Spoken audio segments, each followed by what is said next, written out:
The air was crisp and cool. Pine trees whispered secrets in the mountain breeze. Keddie Resort, nestled in the Sierra Nevada foothills of California, promised tranquility. But on the night of April 11, 1981, evil descended upon Cabin 28. Peace shattered, replaced by a scene of unimaginable violence.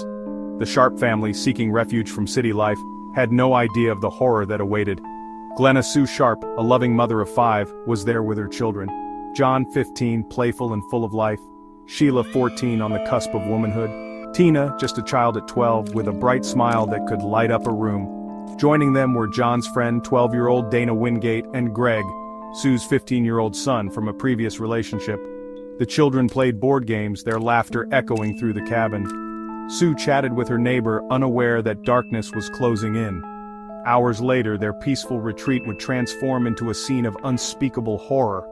The very walls would cry out in silent testimony to the brutality inflicted that night. The following morning, the sun cast long shadows over the resort. A horrifying discovery awaited inside Cabin 28. Sue, John, and Dana lay lifeless, bound with electrical wire and medical tape. The murder weapons, a hammer and 2 knives, were left behind, a chilling testament to the killer's rage. Sue had fought bravely, her body bearing the brunt of the attack. John and Dana, bound and defenseless, had met the same gruesome fate. The brutality of the scene sent shockwaves through the small community. Who could commit such a heinous act, and why? Adding to the horror, 12-year-old Tina was missing.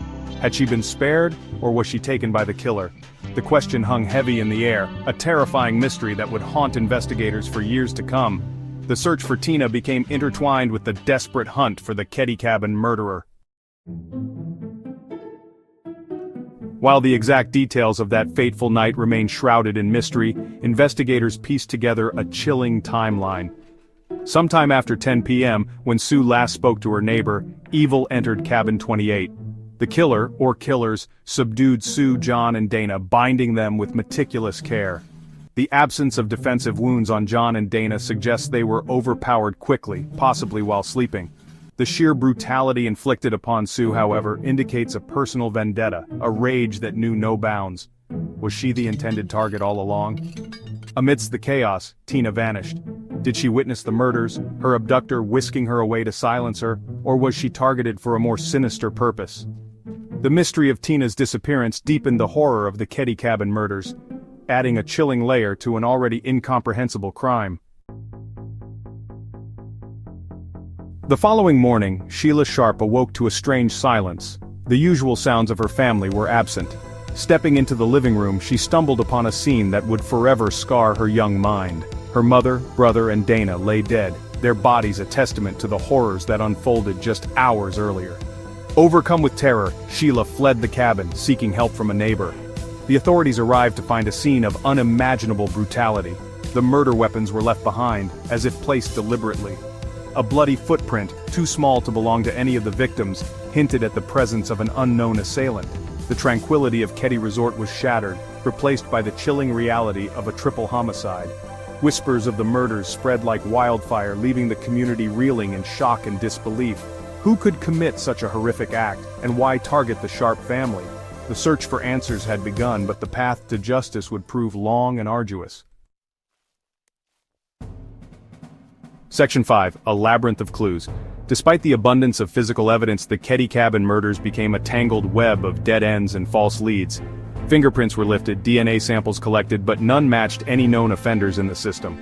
The bloody footprint, too small to be of any use, remained a haunting reminder of the killer's presence.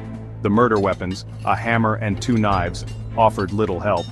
They were common household items, untraceable to any specific owner. Interviews with neighbors and acquaintances yielded no substantial breakthroughs. The killer, it seemed, had vanished into thin air, leaving behind a trail of unanswered questions. Adding to the frustration, the crime scene had been compromised. Due to miscommunication and the chaotic nature of the initial investigation, potential evidence was lost or contaminated. The passage of time further muddied the waters, making it increasingly difficult to separate fact from fiction.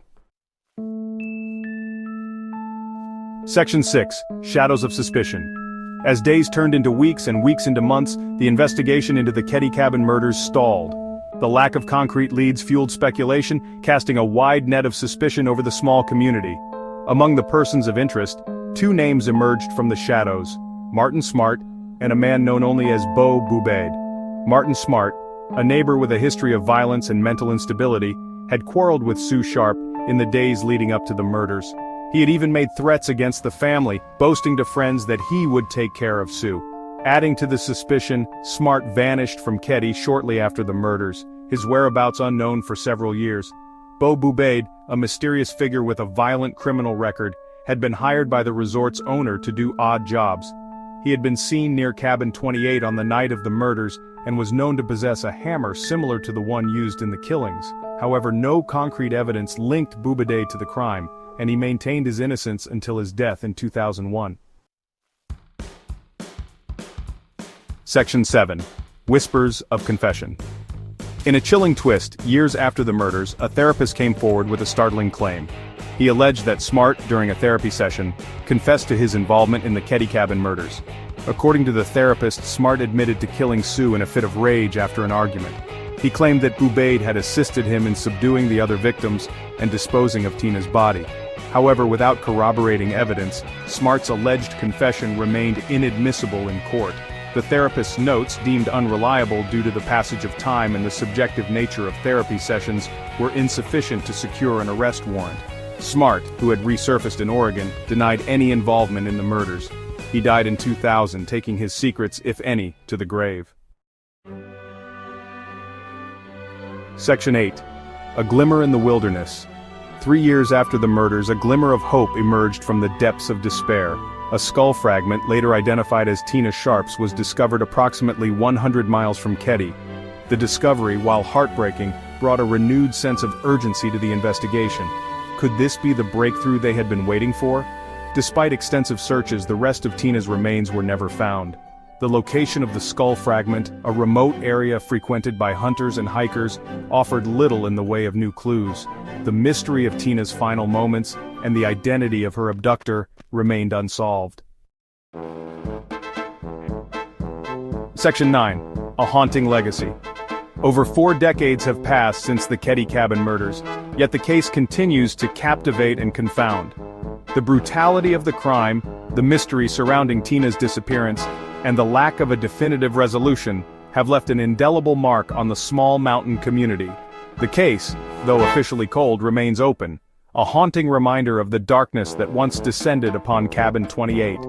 Will the Keddie Cabin murders ever be solved? Will justice be served for Sue, John, Dana, and Tina? Or will their case remain an unsolved mystery, a chilling tale whispered around campfires and passed down through generations? Only time will tell. But one thing is certain: the memory of that horrific night in 1981 will forever linger in the shadows of the Sierra Nevada, a chilling reminder of the evil that men do.